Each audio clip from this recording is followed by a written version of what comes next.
morning friends.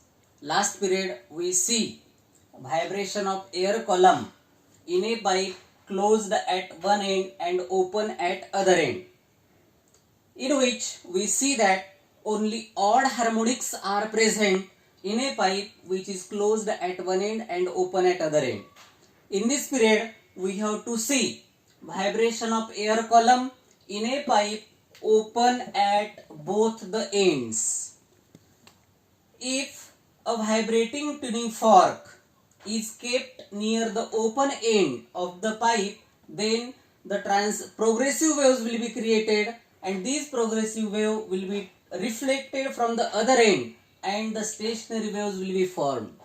These are the different modes through which this air column can vibrate are known as modes of vibration of air column.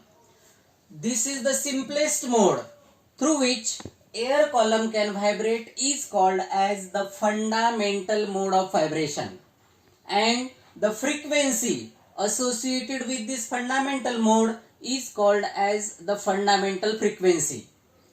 आता let small l be the length of the pipe and capital L is the length of this air column, where the length of the air column is greater than that of the length of the pipe.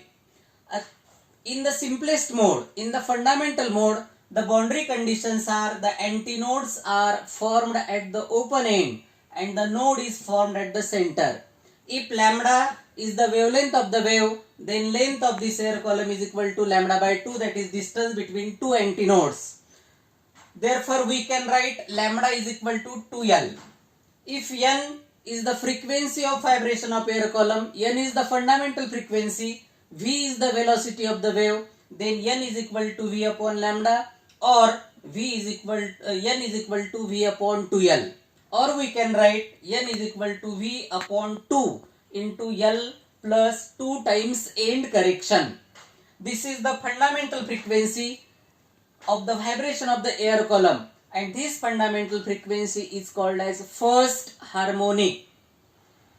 In the next mode, in the higher mode, the air column can vibrate is as shown in figure, in which antinodes are formed at the ends, that is boundary conditions are the antinodes are formed at the end. Here two more nodes and an antinodes will be formed in between these two antinodes. If lambda 1 is the wavelength of the wave traveling along this air column, then lambda 1 is equal to L, that is lambda by 4 plus lambda by 4 plus lambda by 2, that is lambda 1 is equal to L, or lambda 1 is equal to L. If N1 is the frequency of vibration of this air column, then N is equal to V upon lambda 1 or V upon L. If we multiply and divide by 2 here, then we get 2V upon 2L, that is 2N. That means we can say that N1 is equal to V upon L, N1 is equal to V upon L plus 2E, that is corrected length of the vibrating air column, or it is equal to 2N. Frequency associated with this mode and this frequency is called as second harmonic, or this is the frequency just higher than that of the fundamental frequency, therefore it is called as first overtone. In a similar manner, air column can vibrate in the next higher mode is as shown in figure. Boundary conditions are same, that is antinodes are formed at the open end. If lambda 2 is the wavelength of the wave, then L is equal to 3 lambda 2 by 2, or we can say that lambda 2 is equal to 2L upon 3.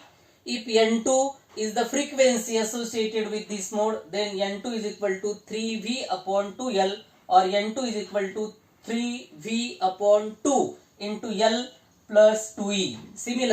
In a similar manner, N2 is equal to 3N, and this frequency is higher than that of this mode, and this is called as third harmonic, second overtone. Similarly, the frequencies in the next higher modes are 4N, 5N, 6N and so on. Or we can say that when air column can vibrate in a pipe open at both the ends, all harmonics are present, that is N, 2n, 3n and so on.